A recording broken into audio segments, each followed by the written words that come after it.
NC State. Don't try not to get too excited, Matthew. What are your thoughts? 6.5. How you feeling? I gotta take the over here. I don't know why it's so low. I cannot wrap my head around it. That's a Yes, great they lose question. Devin Leary, right? But I mean, he was hurt last year anyways, and they still won 7 games in the offseason, right? Or was it eight Last games? season? Whatever. Yeah, they won 7 games, right? Yeah, something like that. I don't know. I forget if it They, was they 7 or 8, but they still hit the over. The wide receiver core is very unproven, which is to me is the the weak spot, quote unquote. exact. Yeah, I'm not too excited, but Brendan Armstrong again reunites with Robert and I. I'll let you talk about that because that's been your duo all offseason.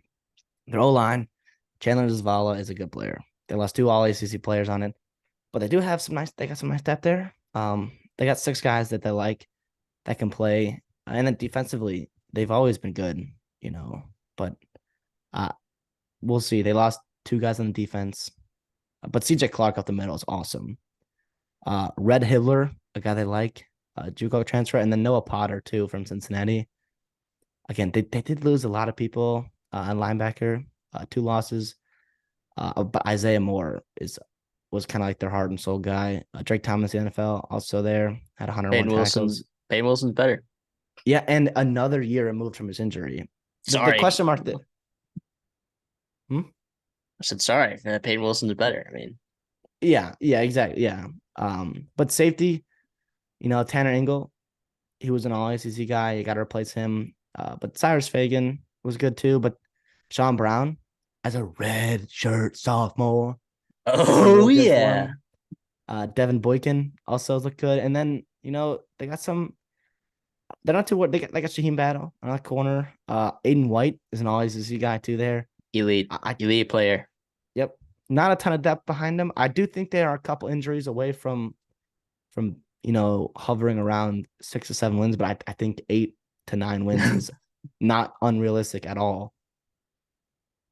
Yeah.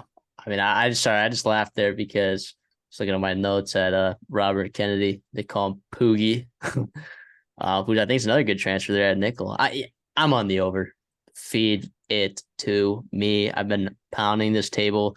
Yes, Devin Leary is a good football player, but are you serious? Like, did no one watch Brendan Armstrong 2 years ago in the Robert and Nye offense? Did no one watch Garrett Schrader in Robert and Nye's offense last year? I get that he had a Rondé Gadsden. I don't care.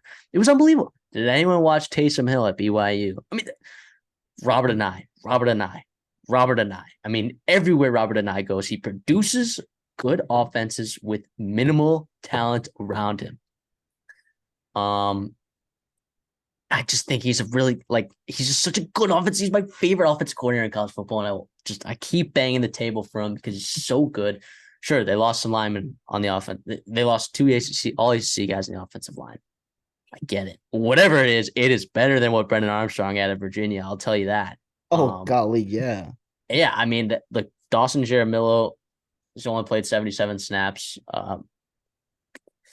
He could be fine. I don't know that they fixed the offensive line, but look, he's a versatile guy, so that might be key in terms of getting this offensive line fixed. Dylan McMahon's solid.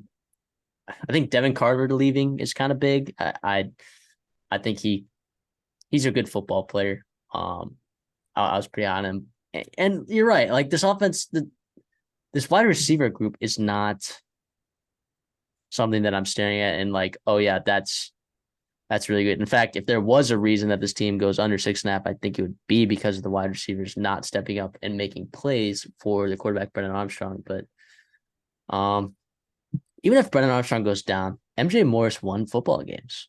He was pretty good for Yeah. them too. Now, look, that battle still is not over yet. It'll go into fall, but come on, guys. Come on, guys. I think we know who Robert and I is going to go with. It's going to be Brendan Armstrong. Their defense is still really good. Peyton Wilson is an unbelievable football player. If you've ever had a chance to watch Peyton Wilson, he's unbelievable.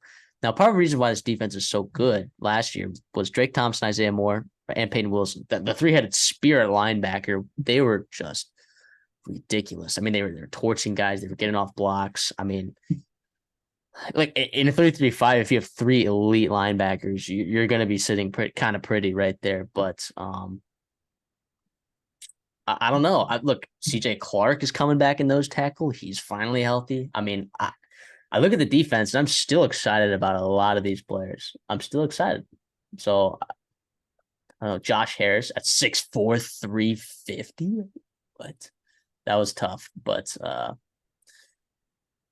tough losing him. And Corey Durden as well. I think Corey Durden was probably their best interior guy after that. So like they lose a lot of size there in the middle, but that doesn't mean that they don't have guys there. I don't think Samuel Jackson could be pretty decent. I still CJ Clark needs to be good. If he's not good on that defensive side of the ball, like in nose tackle or D tackle, wherever they play him, I could see it being a problem, and I could see them dropping a game to like Duke,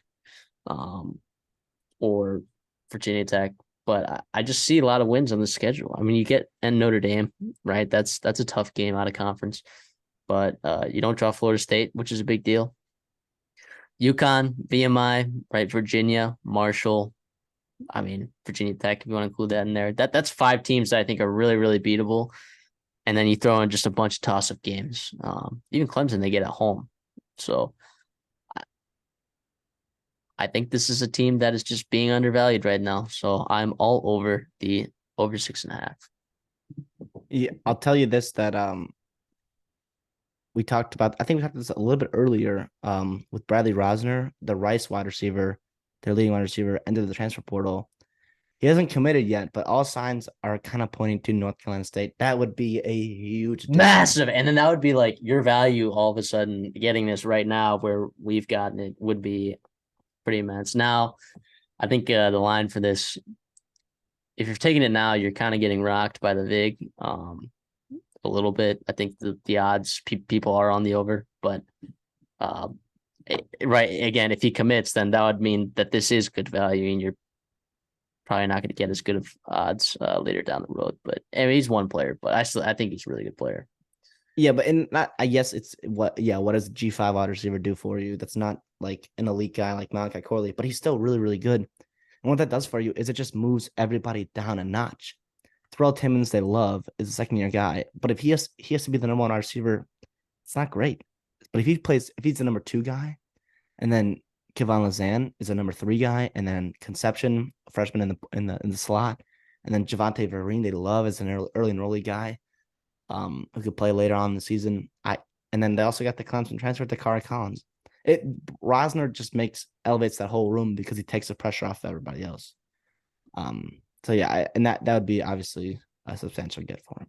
Yeah, it'd be tough if you get him like late and your only reps with him as Brendan Armstrong are in the fall. But then that just gives me more reason that by the time the ACC schedule really starts to pick up with Duke, Clemson, Miami, Wake Forest, that gives me more reason that they're going to be better in the back half of the season. They might steal some of those games. So I'm all over that. CD's all over that. Lock it in.